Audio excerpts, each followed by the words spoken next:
بسم اللہ الرحمن الرحیم۔ السلام علیکم ورحمۃ اللہ وبرکاتہ۔ علمی فیکٹ کے دوستو، آج میں جس موضوع پر بات کرنی ہے وہ ایک اہم موضوع ہے جس سے ہم تقریباً بے خبر ہیں۔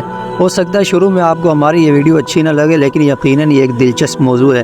ناظرین کرام، جب سے اللہ تعالیٰ نے ذریت آدم کو پیدا کیا، کوئی فتنہ دجال کے فتنے سے زیادہ بڑا فتنہ نہیں ہے۔ فتنہ دجال کا آغاز تو یقیناً ہو چکا ہے، اس لیے ہمارے ذہنوں میں سوال ضرور ہوگا کہ دجال کون ہے اور کب ظاہر ہوگا۔ تو علمی فیکٹ کے دوستو، ہم پہلے سوال کی طرف بڑھتے ہیں کہ دجال کون ہے۔ بعض حضرات کا کہنا ہے کہ امریکہ دجال ہے، کیونکہ دجال کی ایک آنکھ ہوگی اور امریکہ کی بھی ایک آنکھ ہے۔ اس کی مادیت کی آنکھ کھلی ہے، جبکہ روحانیت کی آنکھ چوپٹ ہے، اور اس کی کرنسی پر ایک آنکھ بنی ہوئی ہے، یعنی دجالی آنکھ، جو شیطانی تکون کے اوپر پوری اسرار علامات کے بیچ میں ہے۔ اس کی سرزمین پر دجالی تہذیب جنم لے چکی ہے اور نیو ورلڈ آرڈر کے ذریعے دنیا میں دجالی نظام برپا کرنا چاہتا ہے۔ لیکن ناظرین کرام، جن احادیث میں دجال کا ذکر آیا ہے، اس کے اوصاف و علامات بیان کیے گئے ہیں، ان میں صاف وضاحت ہے کہ وہ ایک معین شخص ہوگا اور معین زمانے میں ظاہر ہوگا، جس کی صحیح تاریخ و وقت سے ہم کو آگاہ نہیں کیا گیا۔ نیز ایک معین قوم میں ظاہر ہوگا جو یہودی ہیں۔ احادیث میں اس کا بھی تعین ہے کہ وہ فلسطین میں ظاہر ہوگا اور وہاں اس کو عروج و غلبہ ملے گا۔ در حقیقت فلسطین وہ آخری اسٹیج ہے جہاں ایمان و مادیت اور حق و باطل کی کشمکش جاری ہے اور منظر عام پر آنے والی ہے۔ خلاصہ کلام یہ ہے کہ امریکہ اگرچہ دجال نہیں، لیکن اس کی دجالی خصوصیت میں شک نہیں۔ یہ دجالی تہذیب پر قائم ہے، اور امریکہ یہودی سائنسدانوں سے مل کر نئی چیزیں ایجاد کر کے اس کی عالمی حکومت کی بنیادیں مضبوط کرنے میں اپنا پورا زور لگا رہا ہے۔ ناظرین کرام، یہاں تک ہمارا پہلا سوال مکمل ہوا کہ دجال کون ہے، تو یہ معلوم ہوگا کہ دجال جو ہے وہ ایک معین شخص کا نام ہے اور معین وقت کے اندر وہ ظاہر ہوگا۔ ناظرین کرام، بڑھتے ہم اپنے دوسرے سوال کی طرف۔ ہمارا دوسرا سوال یہ تھا کہ دجال کب ظاہر ہوگا۔ اس سوال کے بعد میں آپ کو نہایت اہم بات بتاؤں گا، ناظرین کرام وہ ضرور سننا۔ مسلم شریف کی حدیث نمبر 7015 میں آیا ہے کہ دجال مسیح کاذب ایک نوجوان مرد ہوگا، اس کے بال چھوٹے گھنگریالے ہوں گے اور ایک آنکھ سے نابینا یعنی کانا ہوگا۔ صحیح بخاری کی حدیث نمبر 2242 میں آیا ہے کہ رسول خدا صلی اللہ علیہ وسلم نے ایک دفعہ دیکھا کہ وہ کعبہ کا طواف کر رہے ہیں کہ اس دوران انہیں دجال دکھایا گیا، تو آپ صلی اللہ علیہ وسلم نے فرمایا کہ وہ بھاری بھرکم جسم، سرخ رنگت، گھنگریالے بال اور ایک آنکھ سے نابینا ہے، اس کی آنکھ لٹکے ہوئے انگور کے دانے جیسی ہے۔ دوسری حدیث میں ہے کہ اس کی پیشانی پر کافر لکھا ہوگا، اور ہر ایمان والا پڑھا لکھا ہو یا ان پڑھ ہو وہ اس لفظ کو ضرور پڑھے گا۔ ان احادیث سے معلوم ہوا کہ وہ ایک نوجوان ہوگا۔ یہاں آپ کو ایک بات اور بتاتا چلوں، نیٹو کے جو ٹینک خلیج اور کوسوو کی جنگ میں استعمال ہوئے، ان پر لفظ کوفر KOFR لکھا ہوا تھا۔ دجال کو اللہ تعالیٰ کی طرف سے اتنی طاقت ملے گی کہ یہ ایک بدو سے کہے گا کہ اگر میں تمہارے ماں باپ کو زندہ کر دوں تو کیا تم مجھے خدا مانو گے؟ بدو کہے گا ہاں۔ چنانچہ دو شیاطین اس کے ماں باپ کے روپ میں آئیں گے اور کہیں گے کہ بیٹے اس کا حکم مانو، یہ تمہارا خدا ہے۔ یہ حدیث ابن ماجہ کی 4077 نمبر میں۔ دجال کے ساتھی کون ہوں گے؟ دجال کے ساتھیوں میں اکثریت یہودی اور عورتیں ہوں گی۔ یہ حدیث مسند احمد کے اندر موجود ہے۔ صحیح مسلم کی حدیث نمبر 7034 میں آتا ہے کہ دجال کے ساتھ اصفہان کے 70,000 یہودی ہوں گے جو ایرانی چادریں اوڑھے ہوئے ہوں گے۔ حدیث میں آیا ہے کہ اس کے پاس آگ اور پانی ہوں گے، جو آگ نظر آئے گی وہ ٹھنڈا پانی ہوگا، اور جو پانی نظر آئے گا وہ دراصل آگ ہوگی۔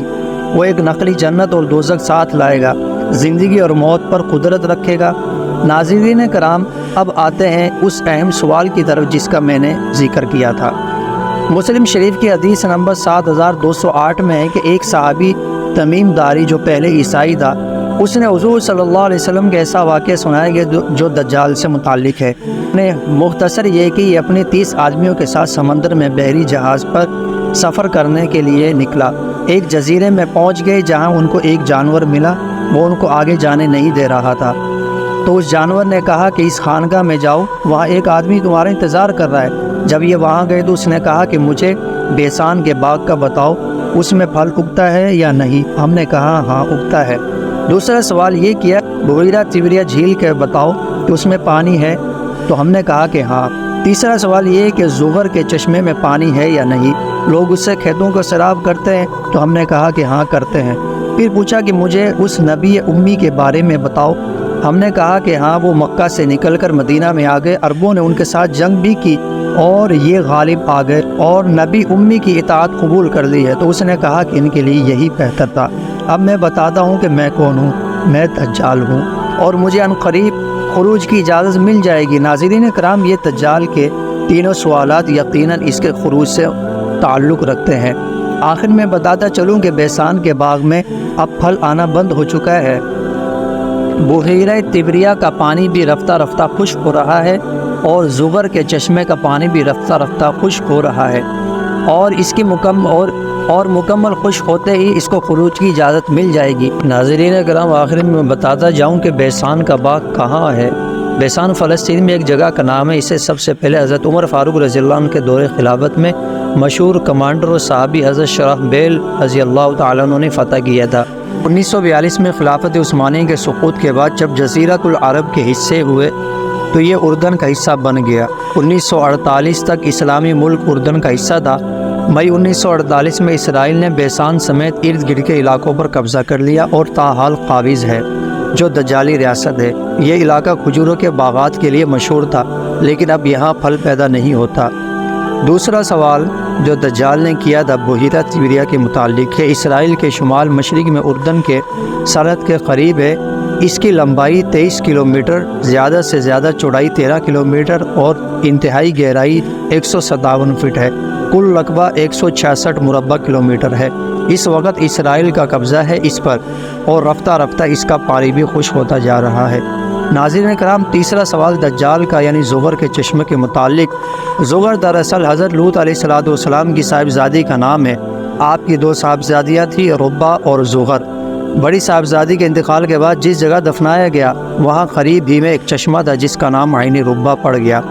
چھوٹی صاحبزادی کے انتقال کے بعد ان کو بھی ایک چشمے کے قریب دفن کیا گیا تو اس کا نام بھی زغر پڑ گیا۔ یہ جگہ بھی اسرائیل میں بحر مردار یعنی ڈیڈ سی کے مشرق میں واقع ہے۔ ناظرین کرام، یہ تھی ہماری آج کی دجال کے متعلق مختصر سی معلومات۔ امید ہے آپ لوگوں کو پسند آئی ہوگی۔ ویڈیو پسند آنے پر لائک شیئر، چینل کو ضرور سبسکرائب کریں۔ جزاک اللہ۔